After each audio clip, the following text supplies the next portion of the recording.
Hi friends, welcome to my channel. My name is Erin Alexis and today we are going to be doing a review and demo of the L'Oreal Age Perfect Radiant Serum Foundation. I am wearing the shade Very Pasty, Ivory 10. I do believe it's the lightest shade. The next shade up looked a little too rosy for me because I'm already rosy and we don't need to add to that. So if you would like to see a demo of this foundation, keep watching. It is retailing for around $15. I think I saw it at Target for $11.99. I think I picked mine up at CVS for somewhere between $15 and $11.99. I threw the receipt out, so nobody knows. Plus, I've been wearing this for about a month, so I can tell you for sure that I like this foundation, and especially if you have more mature skin, you are going to enjoy the extra benefits of the B3 complex that's in here. There's antioxidants, there is a hydrating serum that's included, and SPF 50, which I do believe is like one of the best selling factors of this, and it is a beautiful, luminous finish that is not oily or too slick. Sometimes serum foundations can go that way, but I have not had any issues with that and I love it. And so if you would like to see how I get this look along with this demo of this foundation, keep watching. Okay, so I am moisturized and I have done my sunscreen. The sunscreen that I use for my face is the La Roche-Posay water cooling sunscreen. The reason why I like this one is because it is clear and glowy. You can see that it has like a bit of a sheen, so I'm all about that. I cannot put ones that leave, even though I'm very fair, any kind of a white cast because I just look super dry and chalky and mummy-like, so no. All right, so let's begin with the foundation. So I've been using this pretty much for a month. It's mid-July, so I would say this is my summer foundation. I usually apply it with a dry sponge.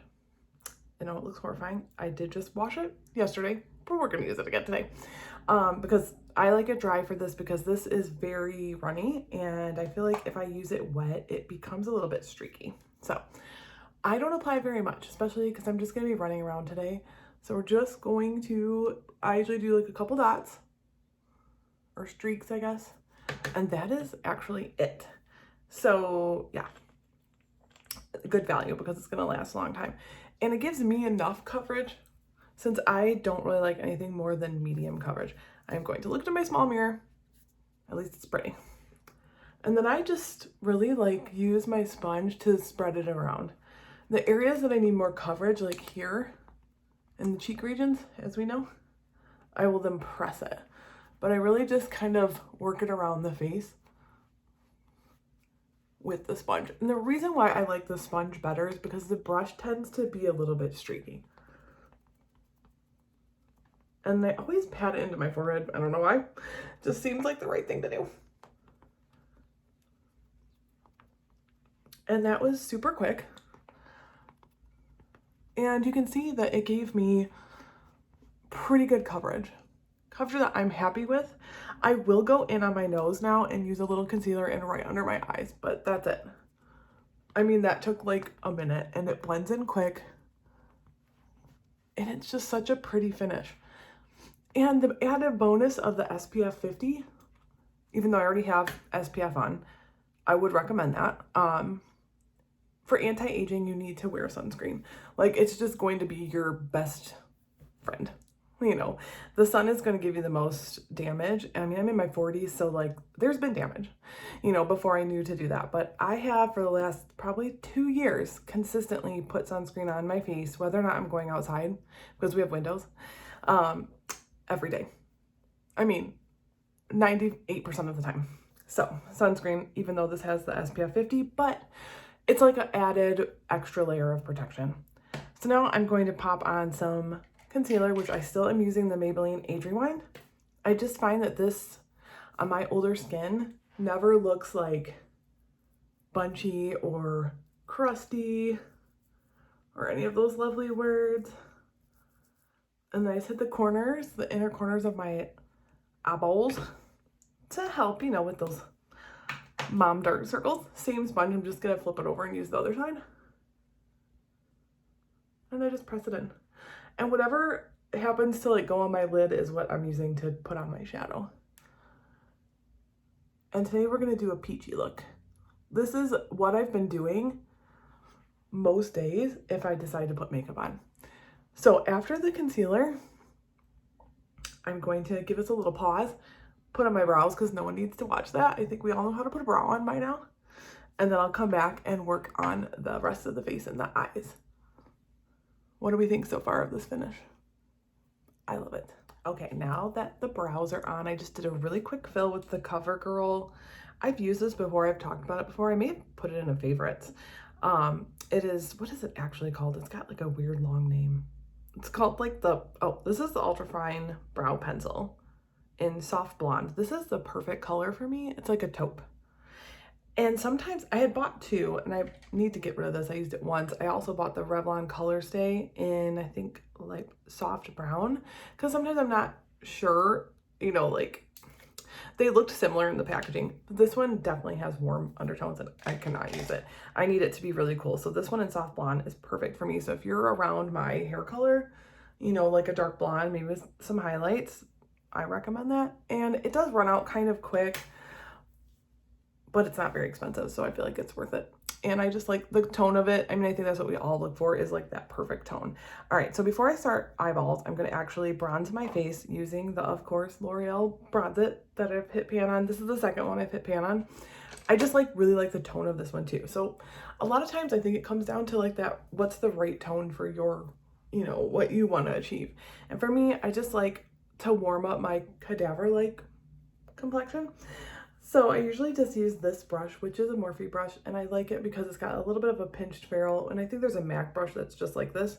This is the dupe for that. And bronzing, so I'm not like contouring right, so where I want to look more sun-kissed, but you can see the difference that that makes immediately. So yeah, I'm probably never going to stop using this. In fact, I probably need to get another one. The only thing I don't like about it is that the cap always breaks. Like, come on, why? Otherwise, I love that it has a nice big pan. And it does have just a little bit of a glow. So if you don't like that, you will not like this bronzer. But I feel like on me, anything that's matte just makes me look older. And I know like too shimmery can also like make your fine lines and whatnot stand out, but I don't really have a lot, so we're not gonna worry about them. Okay, so we're gonna do like a matte peach eye. And today I'm gonna use, well, every day pretty much, I've been using this palette. It's a great everyday palette. It's the Huda Beauty Nude Light. And I'm going to just basically use this shade. I'm gonna pack it on with a shader brush first, and then just fluff it out a little bit. And that is gonna be it. So I'm just gonna take that shade and just tap it all over the lid. It's not gonna be anything dramatic or exciting, but I feel like the peach, you know, being kind of like an orangey shade, makes green eyeballs stand out. What is your go-to summer vibe this year? I mean, obviously we're still kind of in quarantine, at least we are doing that ourselves because I want to stay alive for my baby. So we limit it to, you know, we go to the grocery store, but we wear a mask, we sanitize, like we are in and out. I actually, the last 2 weeks have done grocery delivery. I love and hate the grocery delivery because it's never correct, because there's substitutions that have to be made, and when you're not there making them, I'm just like, whatever. Like yesterday, I like wanted a certain yogurt and they're like, they don't have it. And I was like, God dang it. So I got like weird yogurt, but like, is that really something that's going to ruin my life? No. But you know, there's something about like going to the grocery store and like picking out your groceries that I actually really enjoy. I like going to the grocery store, not during the pandemic though, because it's just stressful. So I'm like, whatever, we have food for the week, great. So once I buff that out with my favorite brush that I've been using for 62 years, then I just take the lightest like cream shade in this palette, which is right in the center, and put that around like my brow bone just to like blend and highlight the brow bone a little bit. This palette you could use to do a little bit more dramatic if you get into the shimmers. The shimmers are really pretty. And if you use, my only complaint is that this is the darkest shade. And these are not like the most pigmented. Like this will buff out a lot.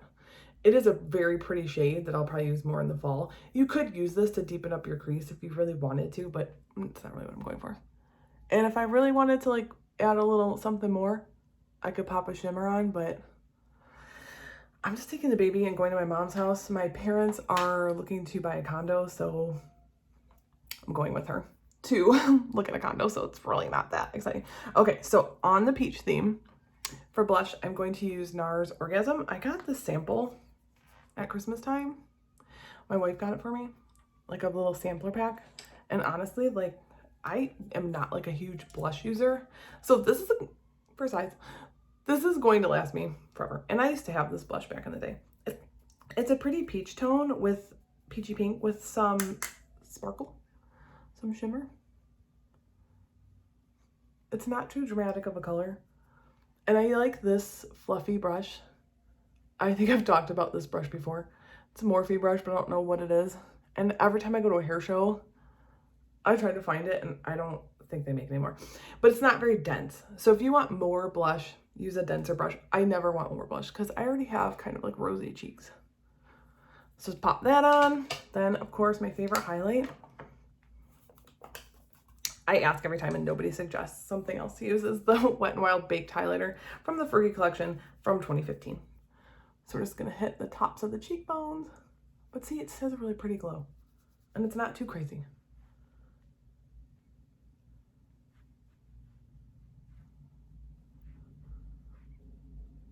There and there, that's done. Mascara, Lash Paradise, of course. I better move my bangs out of the way. Anybody else? Anybody else put mascara in their bangs every time? Hello, nice to meet you. Me too.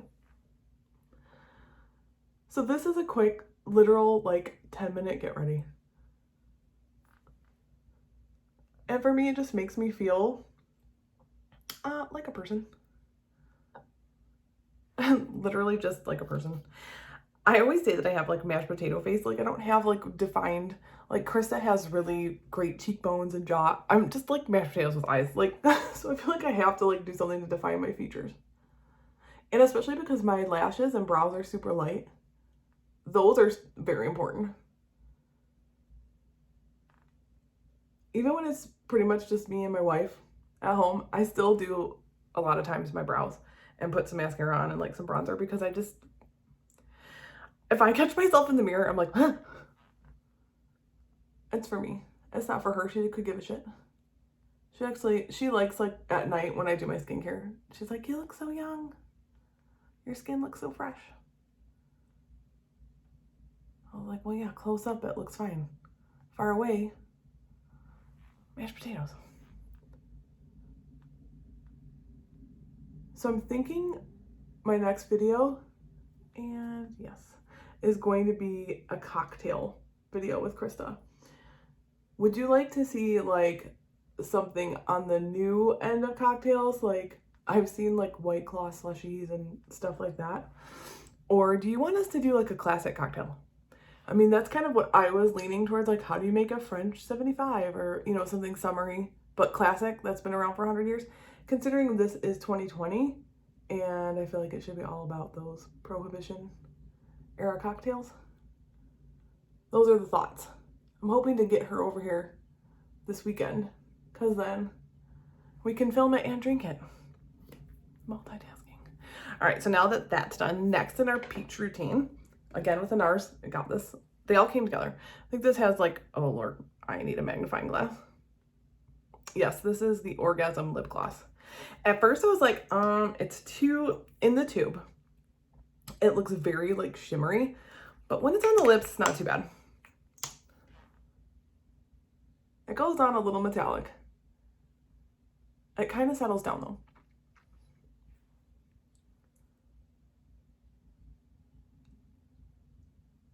And especially if you don't like go crazy with it.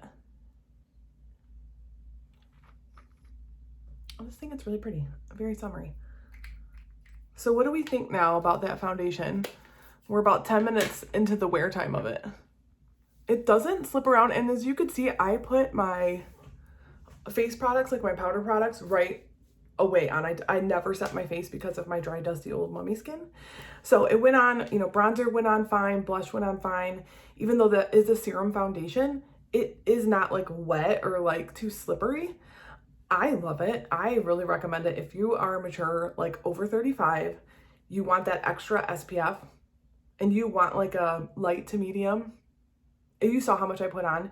You could definitely go back in if you wanted to, but I don't mind that you can see that I have skin. So this is like my favorite foundation. And I have only like 2 other ones, plus my MAC Face and Body that I think I've talked about in a previous video. And I still do like those other 2. I have the L'Oreal Pro Glow and the Wet n Wild Dewy, but this one is the only one I've been using since I got it about a month ago. So yeah, here it is, friends. Like this video if you like foundation content for more mature skin, and follow along, subscribe if you want to see guest appearances by Chris tomorrow, and what kind of cocktail should we make in the next video. Talk to you later. See you, friends.